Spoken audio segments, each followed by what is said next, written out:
आज ये खबरें चलवाई जा रही थी कुछ ज़राए के हवाले से, कुछ ख्वाजा आसिफ नसाफी का, कि जी हमारी तैयारी मुकम्मल हो चुकी है, कि 2/3 अक्सरियत हमारे पास आ गई है। और 2/3 अक्सरियत का जो पहले एक बहस जो चल रही थी वो ये थी कि जजेस की मयार जो है, उम्र की जो है वो बढ़ाई जा रही है, 3 साल तक बढ़ाने के लिए इसरार किया जा रहा था कि 65 से 65 से 68 की जा रही है। उसके लिए आईनी तरमीम की ज़रूरत है और 2/3 तक अक्सरियत दोनों ईवानों में चाहिए। गो कि मैं नहीं समझता कि इनके पास वैसे अभी भी ये क्वेश्चन है कि JUI फॉर एग्ज़ाम्पल के बगैर ये नहीं होता, JU आ भी जाए तो ये बड़ी क्लोज रेस है सेनेट में भी और नेशनल असम्बली में। एक जगह गालबन जो है इनको 224 चाहिए नेशनल असम्बली में, वो इनकी मैं नंबर्स गेम देख रहा तो अभी भी वो डाइसी हैं। अभी भी जब तक PTI के लोग ना मिलवाएं तो वो नंबर्स पूरे नहीं होते, या कोई इलेक्शन कमीशन से जिस तरह 4 सीटों का फैसला पहले आ गया है और कोई 10-20 का नहीं आता तो कौमी असम्बली के अंदर भी नंबर पूरे नहीं होते, और सेनेट के अंदर भी जो है 96 के हाउस के अंदर मेरा 64-65 के करीब जो है वो चाहिए, वहाँ भी बड़ी क्लोज रेस होती है। मगर इस सारी जो क्लेम्स थे, काउंटर क्लेम्स थे, आजशाइये किए जा रहे हैं, नंबर्स गेम किए जा रही हैं, उस सारे गुब्बारे में से हवा निकल गई है कि आज चीफ जस्टिस साहब ने फुल कोर्ट के अंदर ये बेंच को ये बता दिया है कि उन्होंने कहा जी मुझे जो है ना, मुझे बिल्कुल ये चीफ जस्टिस की मियाद के अंदर जो है ना इजाफा जो आप करना चाह रहे हैं, मैं ये एक्सटेंशन बिल्कुल नहीं चाहूँगा। अगर ऑफ़र आएगी भी तो नहीं है, मैं पहले भी इनकार कर चुका हुआ हूँ। बल्कि इसकी बैरिस्टर साहब आपकी इजाज़त से कि ये ख़बर क्या है, हमें ज्वाइन कर लिया है, मेरा ख्याल अभी थोड़ी देर में ज्वाइन करने वाले मुझे बताया जा रहा है। मैं सिर्फ ये पढ़ दूँ कि आज फाइज ईसा साहब ने जज साहब ने ये फरमाया है। उन्होंने कहा जी ये अब ऑफ कोर्स उन्होंने अपने दौर की वो बताई हैं कि क्या क्या उनकी कंट्रीब्यूशन है, उसकी एक तकरीर है, उसके मुतालिक भी जो है। तो साकिब बशीर साहब, अगर बैरिस्टर साहब उनसे हम पता कर लें कि आज उन्होंने क्या क्या डेवलपमेंट क्या हुई है, फिर हम बैरिस्टर साहब के पास आते हैं। जी साकिब जी, एक तो जो आज जी फुल कोर्ट जो इजलास था वहाँ पे पूरे साल की जो कारकर्दगी है वो उन्होंने कारकर्दगी रिपोर्ट, अगर आप उसको कहें तो ज़्यादा बेहतर होगा कि वो उन्होंने पेश की है। और उस इजलास के बाद जो गैर रस्मी गुफ्तगू हुई सहाफ़ियों से, वहाँ उनसे सवाल हुआ कि राना सनाउल्लाह जो वज़ीर हैं, वफाकी वज़ीर हैं, उन्होंने ये कहा है कि अगर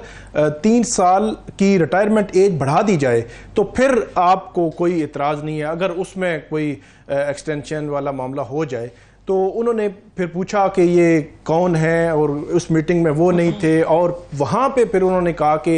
मैंने तो बिल्कुल वाज़े तौर पर कह रखा है कि मैं नहीं जो है वो इस किस्म की मामले में मैं मौजूद नहीं हूँ। अब इसमें जो बात देखने वाली है वो ये है कि 3 साल की रिटायरमेंट एज सारे अगर जजेस की बढ़ाई जाती है तो क्या वो भी चीफ जस्टिस काजी फाइज ईसा जो है वो उसको कबूल करेंगे या नहीं करेंगे। आज तो उन्होंने यही बात की है कि वो कबूल नहीं करेंगे, और इस हवाले से बड़ा कैटेगोरिकली उन्होंने कहा कि मैंने पहले भी ये बात की हुई है और आज दोबारा से ये बात उन्होंने दोहराई है। लेकिन वो फुल कोर्ट की मीटिंग में नहीं, बल्कि बाद में जो सहाफ़ियों से बात हुई थी और फुल कोर्ट की मीटिंग में उन्होंने अपना पूरा साल का बताया, एक एक चीज़ बताई कि उन्होंने काम क्या किया है, क्या नई चीज़ें की हैं। फुल कोर्ट इजलास बुलाया गया, प्रैक्टिस एंड प्रोसीजर एक्ट जो है वो उसको नाफिज किया गया, चीफ जस्टिस के जो इख्तियारात थे कि किसका केस लगना है किसका नहीं लगना, उसमें साकिब उनकी लेगेसी के ऊपर अभी कुछ अर्सा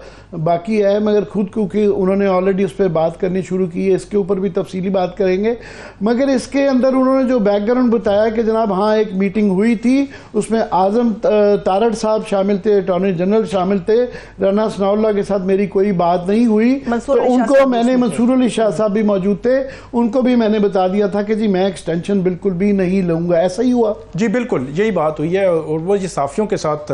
बात हुई, ये सवाल हुआ था बाकायदा राना सनाउल्लाह के हवाले से, क्योंकि राना सनाउल्लाह साहब ने जो बात की थी, उन्होंने दो अलग अलग के एक एक्सटेंशन के एक फ़र्द के लिए उसमें उसकी जो उसमें तोसी, और दूसरा ये था कि उन्होंने कहा कि उससे तो उन्होंने इनकार किया, लेकिन अगर रिटायरमेंट की एज बढ़ाई जाए तो, क्योंकि ये बिल्कुल उन्होंने अलग अलग किया था। अगरचे आज़म नज़ीर तारण साहब ने उसी रोज़ जिस दिन राना सनाउल्लाह बोले थोड़े 2-3 घंटों के बाद उन्होंने फिर वजाहत की कि इस पे ना जाएं, चीफ जस्टिस बार बार कह चुके हैं कि मैंने तोसी नहीं। एक तो ये है कि सुप्रीम कोर्ट वाज़े तौर पर फैसला दे चुकी है, और सुप्रीम कोर्ट की फुल कोर्ट बैठी थी, उसमें 8 जजेस का ये फैसला है कि ये पीटीआई के 41 हो या 39 हो, ये पीटीआई हैं। अब अगर एक तो वो डिफेक्शन क्लाज है, वो उसके हट से उससे हट के मैं बात करूंगा कि जिस दिन फैसला आया है उसकी इंप्लीमेंटेशन का कह दिया गया, टाइम फ्रेम दे दिया गया इलेक्शन कमीशन को, इलेक्शन कमीशन रिलक्टेंट है। अब अगर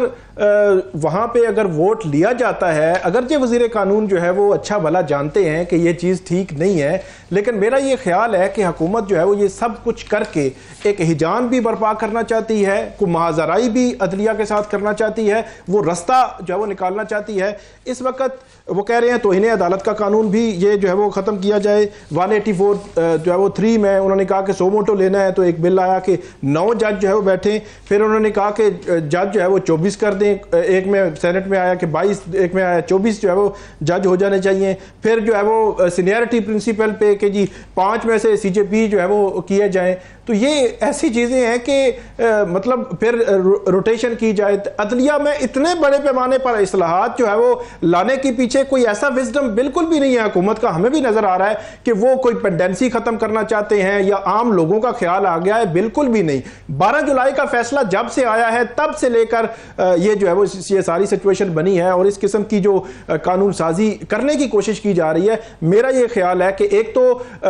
अगर इन्होंने आईनी तरमीम कर भी ली और उन लोगों को शामिल कर लिया कि वो आज़ाद हैं, तो उस चक्कर में तो कल जब चैलेंज हो जाएगा मामला तो बड़ा क्लियर केस है जो ये कायम नहीं रह सकेगा। तो इसलिए इसमें बज़ाहिर लगता यही है कि हुकूमत जो है वो माजराई के मूड में है, और वो किसी हद तक भी जो है वो जाना चाहते हैं। उसकी एक वजह यह भी है कि चीफ जस्टिस काजी फाइसा जब चीफ जस्टिस बनना था उन्होंने, तो 83 डेज जो है वो पहले उनका जो है वो 3 महीने पहले उनका नोटिफिकेशन कर दिया गया था, और आज जस्टिस मंसूर अली शाह साहब जो है 1 माह और 15 दिन 45 दिन रह गए हैं, और अभी तक कोई मूड नहीं लग रहा गवर्नमेंट का कि वो उनका कोई नोटिफिकेशन जो है वो करना है उन्होंने।